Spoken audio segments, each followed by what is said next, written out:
अस्सलाम वालेकुम। सिगरेट नोशी एक अच्छा फेल नहीं है, एक नापसंदीदा फेल है। मेरे अपने भी कुछ दोस्त, कुछ यार सज्जन ये शुगल करते रहते हैं।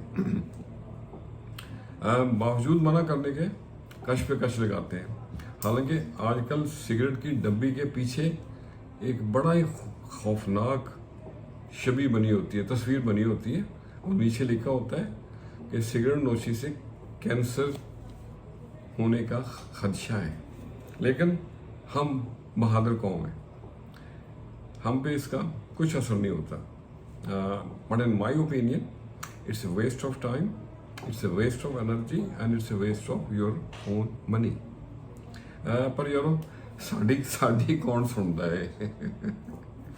आज अपने दोस्तों से जो सिगरेट नोशी की शौकीन है, ज़रा माजरत के साथ एक पंजाबी की छोटी सी नज़म तो अर्ज किया है। खिंच के सूटा लाओ जवाना, खिंच के सूटा लाओ जवाना, हर गम धुएं विच उड़ाओ जवाना।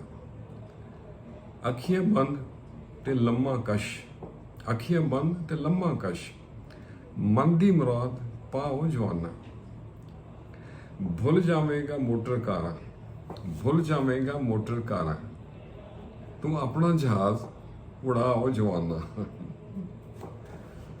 सूटे मंग मंग मुक जावेगा, सूटे मंग मंग मुक जावेगा, मेहनत करके खाओ जवाना।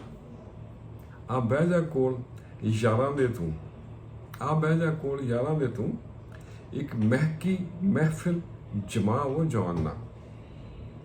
खिंच के सूटा लाओ जवाना।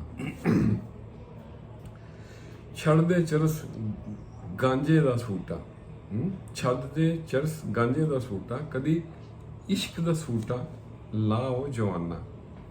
बुरी सोबत दा अंत बुरा है, बुरी सोबत दा अंत बुरा है, पै जा सिद्धे राह जवाना, पै जा सिद्धे राह जवाना। छड़ के सारियां बुरियां रस्मां, छड़ के सारियां बुरियां रस्मां, पींग प्यार दी चढ़ा वो जवाना। और मकतर्स है, नियाज दी हां विच हां मिला के, नियाज दी हां विच हां मिला के, सुख दा लै तू साह वो जवाना। खिंच के सूटा ला वो जवाना, हर गम धुएं विच उड़ा वो जवाना। तो आज के लिए इतना ही। सच्चाई वो नहीं होती जो हम चाहते हैं, सच्चाई तो सच्चाई है, एक अजीम पावर, सुपर पावर, और हमें इस ताकत के आगे, सच्चाई के आगे झुकना पड़ता है, वरना पूरी ज़िंदगी झूठ की ज़िंदगी गुजारना पड़ती है। खुश रहें और सबके साथ आसानियों का सबब बने।